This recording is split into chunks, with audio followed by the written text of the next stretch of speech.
안녕하세요. 백모 세뇌 탈출 조뱅 서전입니다. 경기대학교 조성환 교수님을 모시고 트럼프가 이제 대대적으로 내세우고 있고 또한 그 영국의 브렉시트에서 보여지는 그러한 국가주의, 지금 영미를 중심으로 해서 등장하고 있는 국가주의와 글로벌리즘 사이의 문제를 좀 살펴보기로 하겠습니다. 조 교수님, 안녕하세요. 네, 안녕하세요. 네. 예, 일단 뭐 가장 눈앞에 떨어진 것부터 얘기를 시작을 하죠. 네. 그 미국의 그 전략 국제 문제 연구소인가요? CSIS. 그렇죠. CSIS. 네, CSIS가 이제 13개의 그 미사일 기지를 특정을 하고 이거 말고도 미사일 기지가 한 대여섯 개 더 있다. 예, 예. 그런 발표를 하니까 예, 예.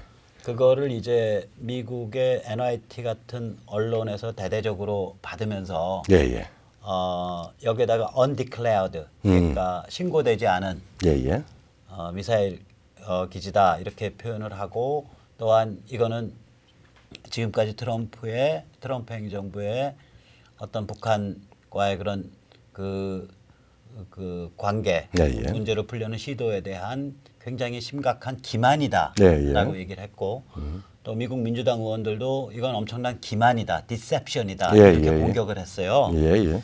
그래서 거기에 대해서 이제 그 트럼프는 야 그거 뭐 기만이라는 등 undeclared, 그러니까 신고되지 않았다는 등 이렇게 몰아세우는 건 이건 가짜 뉴스야, 네. 페이크 뉴스야라고 말을 해서 야 이거 트럼프가 저는 문재인 청와대랑 똑같은 말 하는구나. 문재인 청와대도 그랬잖아요. 이거 뭐 새로울 거 없고 다 알고 있는 거고, 북한이 뭐 특별히 이거 신고하겠다고 말한 적도 없으니까 이건 신고 안 했다고 해서 놀랄 일도 아니고, 이걸 기만이라고 말하는 건 좀 부적절한 표현이고, 이걸 청와대가 그렇게 얘기했잖아요. 그럼 이제 트럼프랑 문재인 청와대가 똑같은 말을 하는 언설은 거예요. 똑같은데, 근데 사실은 그 의도나 그 발언의 의도나 그 정치 목적은 다르죠. 일단 말은 똑같죠. 말은 똑같죠. 똑같죠. 말은 똑같은데. 그러니까 너무 재밌는 게, 제가 왜 재밌냐면은 지난 토요일 날 집회 나갔는데 태극기 집회에서도 문재인 퇴진 얘기하고 있고, 네. 민노총도 문재인 퇴진 얘기하는 거예요. 네, 네. 바로 붙어서 시청 예. 앞에서, 그러니까 서로 손은 들고 난리가 아니야. 그래서 이게 항상 그래서 반문연대가 일어난 거, 우리 반문연대. 논리적으로는 변정법이라고 이야기하고, 세상 사는데 사실 석삼자가 예. 우리 종교에 삼일체 얘기하잖아요. 예. 그래서 뭐 홀수 이 매니아도 있고 하는데 이게 양자만 있으면 재미가 없어요. 예. 항상 제3자가 있고 제3의 길이 있고 뭐 이런 겁니다. 그래서 두 사람이 뭐 이런저런 이야기를 하더라도, 동일한 내용을 가지고 막 하더라도, 동일한 사람이 동일한 달을 가리키고 있더라도 그 달을 가리키는 의도는 다르죠. 동일한 달을, 그러니까 그 달을 가리키는 이 문맥이 전혀 다른 다르죠. 거다. 그리고 오케이, 그럼 트럼프 지금 변호하시겠다는 건데 변호 한번 해보세요. 변호하는 건 아니고, 전술적으로 트럼프는 예. 지금 민주당은 비핵화라고 하는 이슈, 그걸 제1 이슈로 해가지고 김정은도 만나고 한 걸로 우리가 생각하고 있어서 밀어줬는데, 비핵화에 대한 구체적인 지금 파악이나 아니면 대응 자체가 별로 그렇게 안 나오고 있고 오리무중이라는 거예요. 그러니까 민주당이 트럼프를 공격하는 그렇죠. 그 핵심적인 그 논리가 그렇게 너 지금 비핵화를 하려고 그래, 아니면 너 장난치려고 그래, 이런 이야기죠. 그렇게 되는 근데 거죠. 예. 당연히 트럼프는 그 이야기를 들을 수밖에 없는 게, 예. 우리 6.12 그 선언문을 보면은 비핵화는 사항 중에 4망에 나와요. 그것도 북한 비핵화가 아니라 한반도 문재인 대통령과 그 김정은 네가 이제 합의한 한반도 비핵화입니다. 그러니까 예. 트럼프로 봐서는 비핵화가 독립 변수가 제1 아젠다가 아니라 북한 자체의 레짐 체인지나 북한 자체의 동맹 이전, 동맹이전, 그러니까 중국 영향권으로부터 북한을 그러니까 떼내는 거. 그러니까 철저히 체제를 바꾸는 거. 그러니까 비핵화라고 하는 메뉴를 들고 북한의 정치적인 변화까지를 포함하는 포석을 하고 있는데, 지금 민주당은 그게 아니고, 너 비핵화하기로 했잖아, 비핵화 때문에 만났잖아, 근데 보니까 지금 신고도 안 되고 지금 뭐 하고 있는 것도 많은데 이거 빈틈 그거 한데 너같이 그냥 막 너스레만 들고 이래가지고 코스프레만 때가 이래가 되겠나? 그러니까 정확히 밝혀라. 철저하게 비핵화 중심으로 다시 비핵화에 집중하라 이런 이야기인데 사실은 트럼프한테는 그게 덕이 되죠. 왜 그러죠? 왜 그렇지 않냐면은 네. 김정은이한테 야 내가 좋게 너 봐주고 말이야 I love you 사랑한다 그러고 뭐 김영철이 불러가지고 예. 번영을 자유가 아니고 번영을 예. 주겠다라고 막 그랬는데 야 이만 내 체면 좀 차려줘야지 비핵화를 좀 성실하게 해야 내가 입지가 있어서 니하고 협상을 해서 너도 잘 살게 해줄 거 아니야. 그러니까 제대로 된 최소한의 비핵화에 대한 부분을 이렇게 기만하지 말고 나 다 알고 있을 거야. 그렇지만 내놔야 된다. 이런 이야기고. 그러니까 이제 민주당 쪽에서 북한 인권 더 강조하고 있고 지금. 그렇죠. 민주당 쪽에서 빨리 비핵화 하지 않으면 큰일 난다라는 식으로 몰아붙이고 네. 있으니까 이게 민주당이 사실은 매파의 포지셔닝을 취하는 거거든요. 이게. 그렇죠. 네. 매파 포지션을 취하니까 트럼프 입장에서는 저 매를 이용을 해서 그렇죠. 너 안 죽을래면 빨리 비핵화해 이렇게 이제 빨리 목록 내놔 이렇게 이게 되는 좀 건가? 조금 과한 표현인지 모르겠지만 저기 우리 저 몽고 사막에서 예. 하는 거 있잖아요. 뭐요? 그 매를 이용해서 잡는 방법 있잖아요. 사냥할 때. 매사냥. 예. 매사냥 있잖아요. 예. 그 지금 이제 뭐 매사냥까지는 아니더라도 미국이라고 하는 거대한 패권 국가 혹은 제국 국가 그리고 세계의 전체의 안전을 책임지고 있는 국가로 봐서는 그 요소들 전체를 그게 아마 이 말하자면은 합치된 하나의 그 전술적으로 예. 다원 사회의 힘입니다. 그러니까 어떤 리더가 프레지던트가 일을 할 때 대통령이 대통령 일을 할 때 예. 야당이나 여론의 힘을 업어서 예. 본래의 자기 목적을 달성하는 경우가 많아요. 그렇죠. 그러니까 그리고 특히 이렇게 체제가 다르고 또 굉장히 그 현상 파괴적인 혁명 국가를 대할 때 협상은 해야 되는데 협상할 때는 펼 수가 없잖아요. 예. 웃으면서 해야죠. 예. 웃으면서 해야 되는데 야 우리 쪽에 지금 난리 났어. 내가 웃으려고 해도 더 이상 웃을 수가 없는 거야. 라고 하는 입장을 트럼프는 가질 수가 있는 거예요. 그러니까 어떻게 보면 트럼프가 지금 취하고 있는 거는 우드로 윌슨이나 FDR하고 비슷해요. 그렇죠. 예. 그 우드로 윌슨 같은 경우에 이제 1914년에 세계제 1차 세계대전이 터졌는데 네. 미국이란 나라가 원래 안 가려고 그랬죠. 안 갈라 그러잖아요. 고립주의 전통이 고립주의. 강하니까 뭐하러 유럽까지 가서 우리가 싸워야 되냐. 그러니까 우드로 윌슨이 두 가지 전략을 취하거든요. 그렇죠. 예. 하나는 이제 국제적으로는 영국의 무지막지한 전쟁 원조, 전쟁 차관, 전쟁 물자 지원을 제공해요. 첫째, firstly. 예. 예. 그래서 그 독일이 그걸 못 참고 계속 미국의 그 상선과 화물선을 이제 잠수함으로 깨뜨리죠. 그렇죠. 3년 동안. 그 다음에 이제 국내적으로는 우드로 윌슨이 무슨 짓을 하냐면 미국의 YMCA 운동을 일으킨 미국 시민운동의 대부가 있어요. 존 머스라고. 예.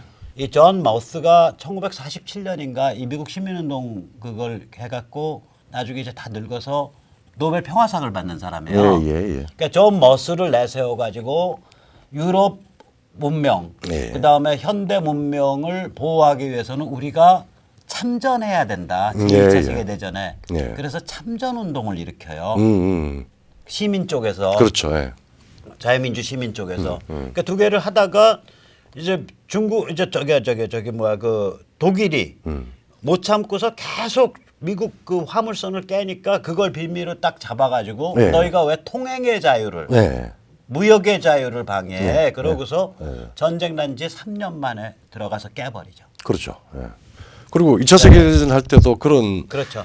그 있어가지고 똑같죠. 2차 세계대전도 중립법을 만들잖아요. 그러니까 네. 더 이상 그 유럽의 정치나 전쟁에 참가하지 말아라. 미국은 네. 중립해야 된다. 그 중립법을 다시 참전으로 돌리는데 한 3년 걸렸습니다. 그렇죠. 예. 근데 그거는 2년 넘어 걸리죠. 2년, 그러니까 만 2년 넘어 그러니까 만 2년 넘었죠. 2년 3개월. 2년 3개월 걸렸죠. 근데 그게 물론 처칠의 또 여러 가지 노력도 있었지만은 영국의 노력도 있었지만은 미국 자체에서 유럽에서 벌어지고 있는 여러 가지 문제에 대한 미국 국내적인 다양한 목소리들이 말하자면은 국가의 일치된 정책으로 수렴되는 과정이 있고 예, 그때도 소위 정당화 과정이죠. 예, 그러니까 똑같은 일을 한 거예요. 네. 2차 세계대전 때도 미국이 국내 여론 때문에 판을 못 벌리니까 네. 유럽에서는 2차 세계대전이 1939년에 시작됐고 그렇죠. 예. 태평양 아시아 쪽에서는 사실상 2차 세계대전인 중일 전쟁이 1937년부터 시작했거든요. 그렇죠. 예. 근데 미국은 무슨 짓을 하냐면은 이제 중립법에 의해서 손발이 묶여 있으니까 유럽 쪽에서는 영국을 또 무지막지하게 지원하고 물자로. 그렇죠. 예. 여기에서는 한편으로는 중국의 장개석군하고 모택덕군을 지원하고 네. 다른 한편으로는 그 일본을 무역으로 가두죠. 가두죠. 예. 가두니까 일본이 못 참아서 진주만 공격을 진주만을 하는. 공격하죠. 1941년 12월에. 7월, 예, 12월에. 그거를 계기로 해서 미국이 유럽과 저기 어디야? 저기 태평양 그렇죠. 아시아 양면- 양쪽에서 양쪽의 전쟁을. 동시에 이제 전쟁을 튀어드는 거죠. 그리고 뭐 그 영국의 처칠이 이제 네, 네. 그 이미 히틀러에 의해서 유럽 전역이 다 석권이 된 상황이고 그런 상황에서 파리까지 함락이 된 이후에 처칠이 루즈벨트하고 그 대서양 그 조약으로 또 대서양 그, 예. 그 동맹으로 끌어넣지 않습니까? 그때 그렇죠. 처칠과 루즈벨트의 그 처칠의 루즈벨트 설득은 정말 눈물 어린 설득을 했죠. 아, 처칠은 거인이지. 그래, 거인이죠. 그 처칠보다 더 거인은 우남이요, 근데. 그렇죠. 아까 제가 두 번 얘기를 했지만 우남이 박사학위 논문이 1910년 세계 제1차 세계대전 터지기 4년 전인데 예. 그 1910년 프린스턴 대학 박사학위 논문이 뭐냐면 네. 아시겠지만 그 neutrality as influenced by 네. the United States. 그러니까 미국이 그 전시의 항행의 자유, 무역의 자유를 그 원칙을 미국이 어떻게 확립시켜 왔는가라는 게 그 논문의 주제예요. 구직법칙. 예.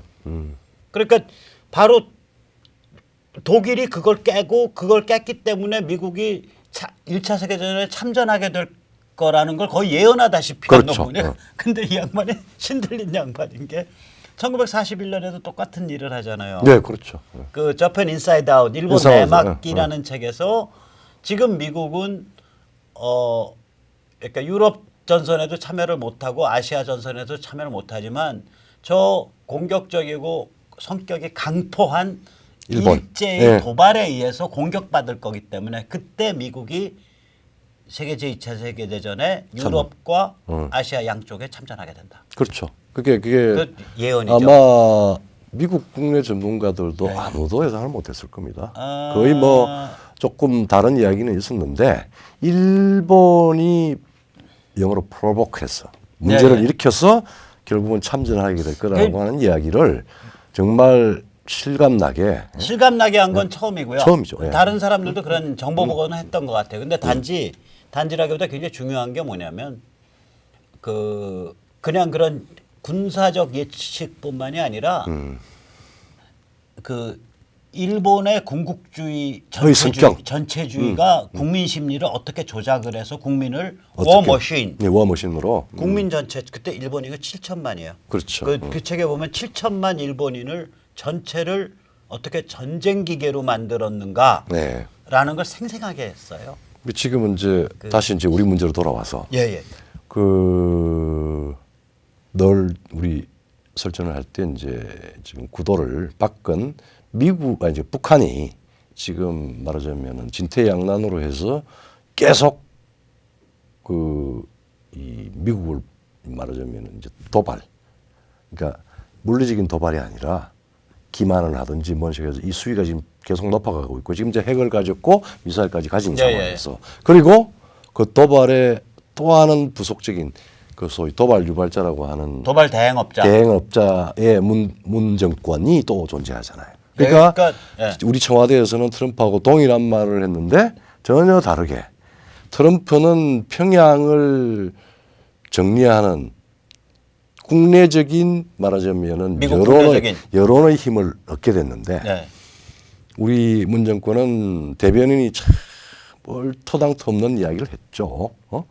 마치 평양의 핵이 이런저런 데 다 있는 걸 우리가 다 알고 있었고 그거는 민족을 향해 쏘지 않을 거다라고 뭐 미사일이든 뭐든 이런 뉘앙스를 가지고 북을 두둔하는 방식으로 이야기를 했단 아, 말이에요. 그럼 자기 처자식은 그 미사일 사일로 아래고 미사일 아래서 살으라 그래요. 그래서 뭐 요새 이저 안 쏜다며? 우파 운동하는 데 쪽에서는 소위 말하자면은 일본에서 한때 조총련 물론 김일성이가 그걸 지령을 했지만은 조총련에서 북송시키는 운동이 있었잖아요. 조총련들이 우리 고향에 가서 살자라고 해서 이제 유도해가지고 조선인하고 결혼한 일본인들부터 해가지고 소위 평양으로 대거 북송을 시켰잖아요. 그래서 우리는 또다시 1950년대 말부터 뭐 대통령이든 누구든 간에 평양을 사랑하는 정은이를 사랑하는 사람들은 다 또 핵을 사랑하는 사람들은 다 북으로 보내라고 하는 이야기들을 그런 운동을 하자라고 하는 시민단체 이야기도 있어요 지금. 아 근데 예.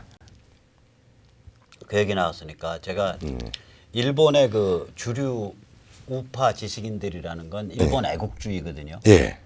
그래가지고 인류나 뭐 개인이나 뭐 인권이나 이런 얘기를 거의 안 해요. 안 하죠. 사람들. 안 하죠. 일본의 국익, 예. 일본의 부국강병. 예.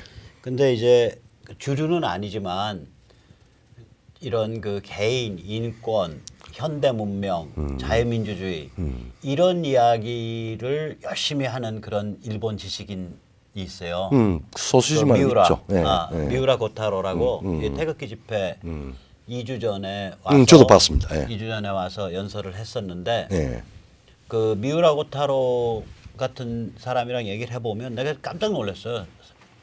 나중에 집회 끝나고 한 40명 모여서 이제 밥 먹는 자리였는데 뒤풀이 제가 이제 좀 짓궂잖아요. 네. 그래갖고 번쩍 들어갔고 이제 저기 의자 위에다 세워줬지. 그래서 단상에서 이제 40명 상대로 얘기해봐라. 네. 그랬더니 이 친구가 자기는 식민지 지배건 뭐건 간에 자기는 이 한일 관계에 대해서 사죄할 게 없다고 생각한다.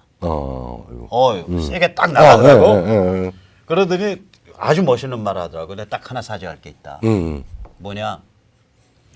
그 조총련 북송을 허락한 거는 이거는 일본. 반인류적 범죄다. 그렇죠. 자기 거기에 대해서 사죄한다 그러더라고. 왜냐 그때 그거 가면 무슨 일 벌어진다고 얘기를 했다는 거야 사람들이. 그런데도 그게 그때 그 친구가 3만 몇 명인가 5만 몇 명을 보냈다 그러더라고요. 아 엄청났죠. 예. 그 조총련 교포들 북한 간다 그러면 그러면 그거 가면 완전 짐승같이 살게 되고 완전히 빠개진다.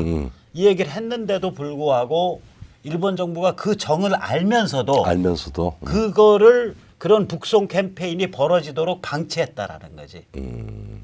이거는 이거야말로 모든 일본인들이 무릎 꿇고 사죄해야 될 일이다. 그렇게 얘기하더라고. 야, 그거 멋있는 친구더라고. 그 소위 말하자면은 네. 그 휴먼 라이츠에 대한 정확한 네, 가장 근본적인 그러냐면 그 선이 있는 분이 우리가 20세기 전반기에 그때는 약육강식의 시대 아니에요. 그렇죠. 약육강식의 시대니까 그때 벌어진 일 가지고 지금 뭐 거의 한 70년, 80년 지나서 지금 눈물 질질 짜면서 사죄한다는 게 현대적, 그러니까 전후 질서에서 보면 옛날 일에 대한 거다 이거지 그거는. 그 뭐 소위 뭐 이제 시스템을 지금 반일팔이죠. 반일팔이고 저기 쟤들은 뭐 깡통진보 애들은 그거 가지고 지금도 친일파 타령하는 거 아니야. 맞아. 그건 옛날 일이다. 챕터가. 챕터는 근데 지금 챕터에서 일본인이 반인류적 범죄를 범했다면 그거는 조총련 북송을 가라 하고 눈 감은 거다 이거야. 그렇죠. 아, 그걸 눈물 나더라니까 그 얘기할 때. 그래서 이제 이게 그 서로 간에 지금 그 똥이란 사안을 두고 똥이란 말을 한 것 같은데 그 의도하는 바는 전혀 다르다는 거죠. 이제 거기서 결론을 맺고 이게 이제 결국은 왜 이렇게 다르게 되느냐. 트럼프가 단순히 세계 경찰 국가로서 북한 문제에 대한 책임을 지고 한 말이냐. 그리고 또 우리는 동일한 민족이기 때문에 무조건 그쪽에 그 소위 말하자면 사교 전체주의 도저히 우리가 문명적으로 용납될 수 없는 저쪽의 정권하고 우리 국민인 주민하고 구분도 안 하고 그냥 북 그러면 전부 민족으로 다 동일체로 우리가 허용을 해야 되는 걸로 어느 정치권에서 아마 좌우할 것 없이 거기에 대해서는 일종의 우리 지금 대한민국에서 그 민족, 한민족, 한결의 뭐 그러면은 뭐 새누리 다 마찬가지로 예.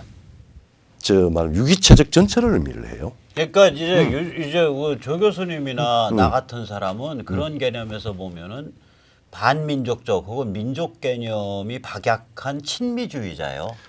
그래서 그게 축하해요. 아니요 그게 이제 제가 민족주의의 이 적극적인 힘 제가 2005년도에 아마 상당히 그 중요한 논문 하나 쓴 게 있는데 예, 마지막 예. 결론이 그래요. 민주화 즉 주인 시민인 자유시민. 자유시민의 주권으로 내면화되지 않는 민족주의는 모든 민족주의 슬로건이든 이념이든 이거는 독재의 도구가 된다. 그러니까 자유민주 시민. 자유민주 시민. 자유민주 시민이 공화국을 만들기 위한 위한. 자유민주 공화국을 만들어내려는 그 에너지로서의 민족주의 민족주의는 빼놓고 그건 다른 모든 민족주의는 사실은 범죄다. 범죄다. 정신적 범죄. 정신적 범죄가 아니라 사람을 이미 프랑스 혁명 때 민족주의가 발흥했습니다. 그렇죠. 객관적으로 존재하는 민족이 우리가 인종적으로 존재했었어요. 근데 이 민족주의 에스닉 그룹. 에스닉 그룹이죠. 그러니까 뭐 종족, 인종 뭐 네. 그러는데 문화나 그게 언어. 이제 문화나 언어. 네. 그게 이제 말하자면은 민족주의의 정치적 기여는 왕이 아니라 민족 성원이 시민으로 자유민주 주권자로서 공화국을 만들 때 통합을 이뤄서 민족이 작용했고 그거는